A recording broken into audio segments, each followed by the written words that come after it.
Hello friends. Hanyuma ndizera mumeze neza mu mpande enye z'igihugu, amajyaruguru, amajyepfo, ibirasirazuba, iburengerazuba ndetse n'umujyi wa Kigali, ndetse nanone n'abanyamahanga bari hirya no hino ku isi.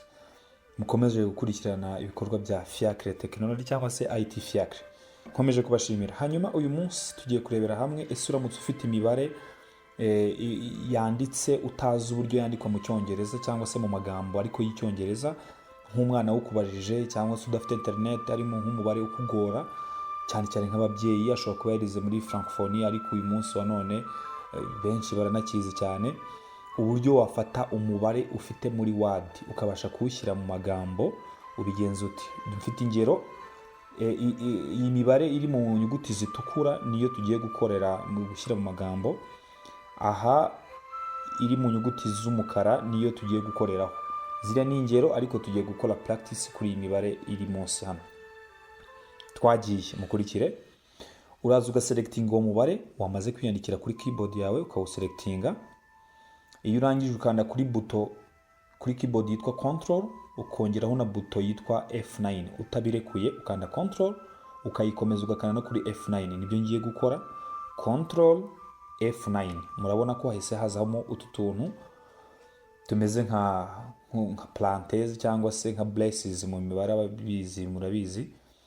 Iyo urangije imbere y'uwo mubare hano uhashyira ikimenyetso cyabihwanye, aho uwo mubare urangiriye ukahashyira akamenyetso kameze nk'ako kuberama kameze kuriya, warangiza ugashyiraho akanyenyeri.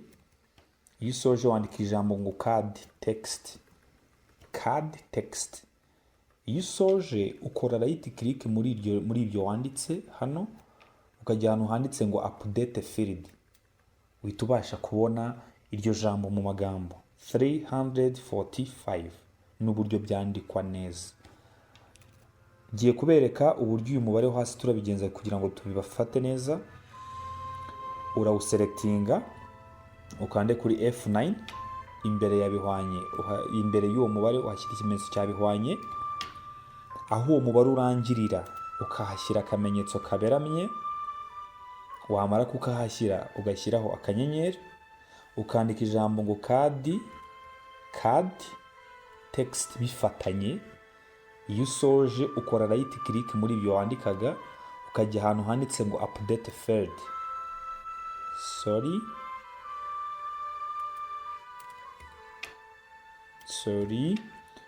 Iyo urangije ukora right click ukajya muri update field, bagahita bakubwira ngo ni 345,000.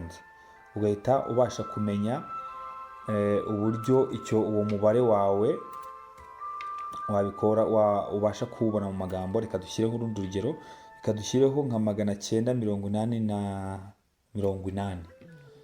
Urawuselectinga, umare kuwuselectinga ukande kuri control F9, ushyireho bihwanye imbere, aho umubare urangiriye uhashyireho agaslash, akarongo kaberamye, ushyireho akanyenyeri, wandike ijambo ngo card text. Icyo ukora nta kindi, ukora right click muri ibyo wandikaga, uhita ujya kuri update field. Uhita ubona ko 980. Hanyuma reka dukomeze mbereke akandi.